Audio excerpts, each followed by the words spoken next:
The flickering glow of the fireplace cast dancing shadows across the cozy living room, where 80-year-old Eleanor sat in her favorite armchair, a faded quilt draped over her lap.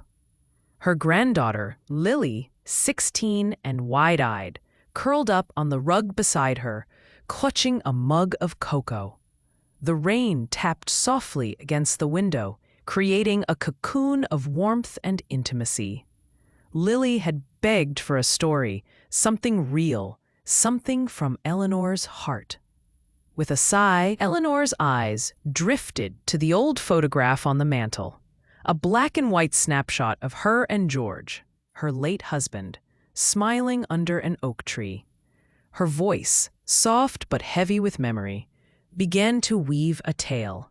Once upon a time, in a land full of wonders, there lived a kind little fox named Finley. One day, while wandering through the sparkling forest, Finley discovered a hidden door beneath a glowing tree.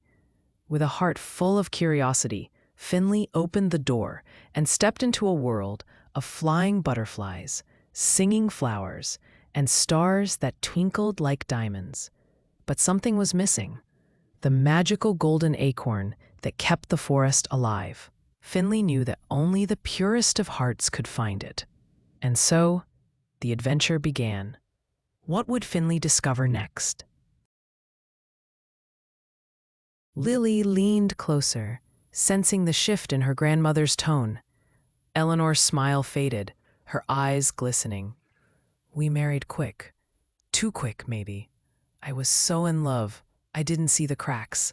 George was a dreamer, always chasing something bigger. He'd talk about buying us a little house by the lake, raising kids, growing old together. I hung on to those dreams like they were gospel. Eleanor paused, her fingers tracing the edge of the quilt, a gift from George in their first year. But dreams don't pay bills, Lily.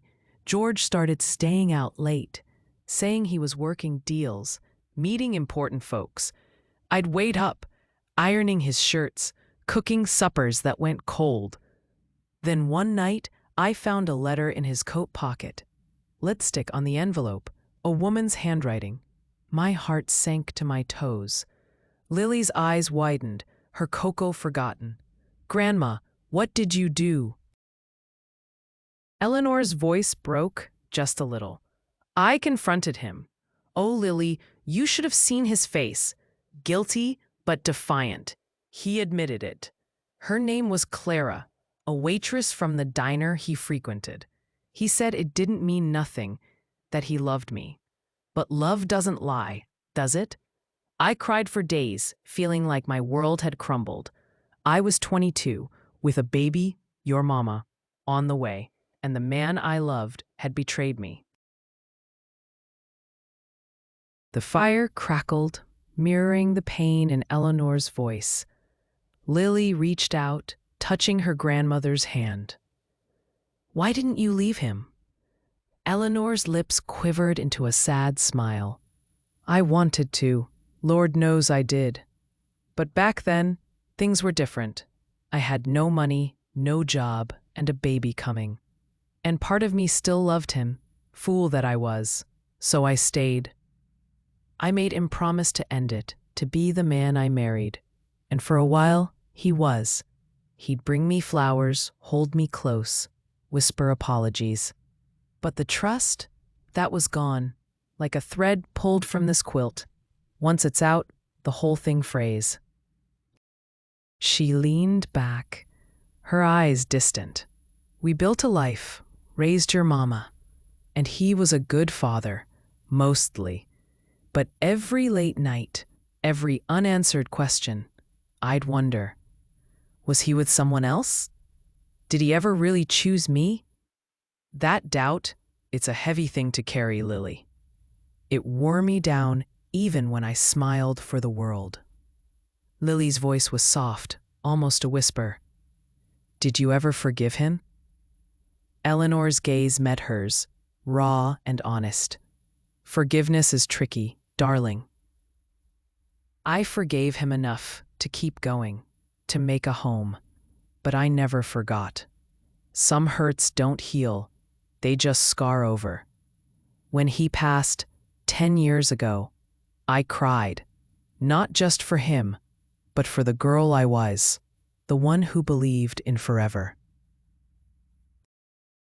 The room fell silent, save for the rain and the fire's soft hiss. Lily's eyes shimmered with tears, feeling the weight of her grandmother's pain.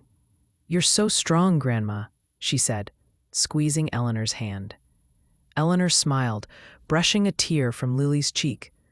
"Strength isn't just standing tall, Lily. It's choosing to love, even when it hurts. But promise me something. Never let anyone make you feel like you're not enough. You deserve a love that's true, one that doesn't leave you wondering." The room fell silent, save for the rain and the fire's soft hiss. Lily's eyes shimmered with tears, feeling the weight of her grandmother's pain. "You're so strong, Grandma," she said, squeezing Eleanor's hand.